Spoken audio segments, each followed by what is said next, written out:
పనులు చేసిండు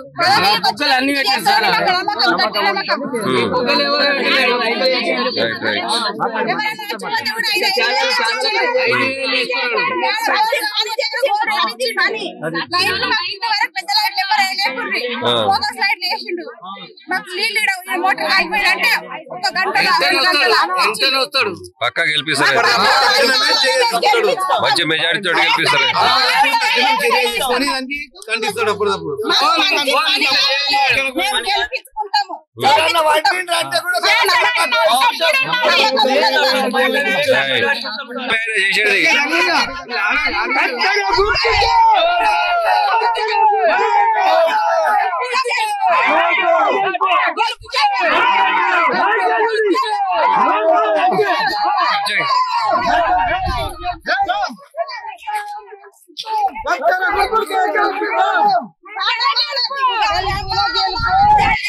చేసేది లక్ష్మి ఎర్రల లక్ష్మి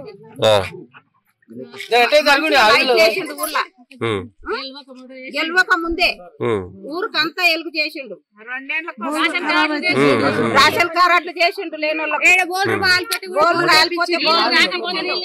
మీరు ఎవరికి వేద్దాం అనుకుంటారు ఓటు ఎవరికి వేద్దాం అనుకుంటారు కత్తెర గుర్తుకేద్దాం ఎవరు కత్తెర గుర్తు పని చేస్తాడా మరి హుసేన్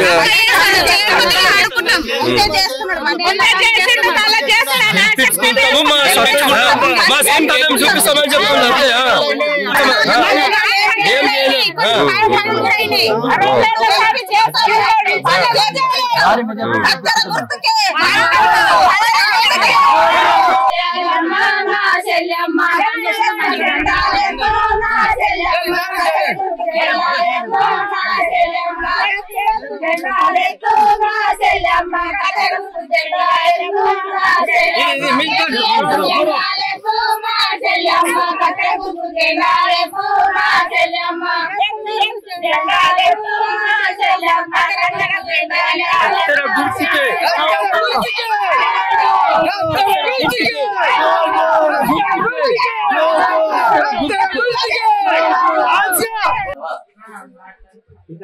పని చేసి ఎలక్షన్ వస్తున్నా అందరు చూసినావు పని చేస్తా చేపించుకోండి అందరు చూసినాం కదా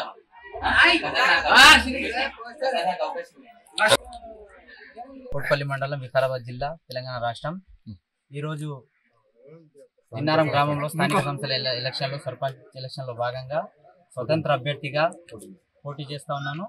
అయితే నేను పోటీ చేయడానికి ముఖ్య కారణం జిన్నారం గ్రామాన్ని అభివృద్ధి చేయాలనే ఉద్దేశంతోనే ఈ పోటీలో దిగుతా ఉన్నా. గత 2 సంవత్సరాలుగా సర్పంచ్ పదవి కాలం ముగిసినప్పటి నుంచి కూడా బోర్లు కానీ వీధి లైట్లు కానీ మంచి చెడుకు కానీ చనిపోయిన వారికి 5,000 సహాయం కానీ శుభకార్యాలకు కానీ రేషన్ కార్డులు కానీ బర్త్ సర్టిఫికెట్లు కానీ క్యాస్ట్ ఇన్కమ్లు కానీ ఏ పని ఉన్నా కూడా ఇంటికి పోయి పని తీసుకొని నేను పని చేసిన రోజులు ఉన్నాయి. ఈ రోజు నాకు ప్రజలు బ్రహ్మాండంగా బ్రహ్మరథం పడుతూ ఉన్నారు. ఈరోజు గెలుపు పక్కాగా కనిపిస్తూ ఉన్నది. ఎందుకంటే అభివృద్ధి చేసిన వాళ్ళు ఒకవైపు చేయని వాళ్ళు ఒకవైపు ఉన్నారు కాబట్టి ప్రజలు నా ఇంట చాలా గొప్పగా పనిచేస్తూ ఉన్నారు. ప్రజలు నన్ను చాలా ఆదరిస్తారని తెలియజేస్తా ఉన్నా. మీరు అభివృద్ధి చేద్దాం అనుకుంటున్నారు గ్రామానికి మంచి సీసీ రోడ్లు కానీ అండర్ గ్రౌండ్ డ్రైనేజ్ కానీ సీసీ కెమెరాలు కానీ మంచి అభివృద్ధి కార్యక్రమం చేద్దాం అనుకుంటున్నా. నా సోదరులు గుడిల విషయం కూడా తీసుకొచ్చారు. ఆ గుడిలను కూడా డెవలప్ చేసుకొని మంచి డెవలప్మెంట్ చేసుకొని ఆ గుడి కట్టిస్తాను. సైడ్ ట్రైన్స్ కూడా సమస్య ఉన్న జిన్నారం గ్రామంలో అభివృద్ధి చేద్దామని యువత ముందుకు వస్తున్నది. ఈ యువతను తొక్కేస్తే ఈ రాజకీయాలు అనేటివి ఉండయి. ప్రచారం ఎలా సాగుతుంది? ప్రచారం బ్రహ్మాండంగా సాగుతూ ఉన్నది. అందరు బ్రహ్మరథం పడతా ఉన్నారు నాకు ఈ రోజు. ఎందుకంటే పని చేసి నేను ఓటు అడుగుతున్నా తప్ప నేను పని చేయక ఓటు అడుగుతలేదు. గత 2 సంవత్సరాలుగా నా పిల్లలు నా సంసారం ఏదైనా కూడా నా కుటుంబాన్ని ఇచ్చిపెట్టి నా జీవితమే ఈ జిన్నారంకు అంకితం చేద్దామని నేను ఈ రోజు శపథం పొందుతున్నా.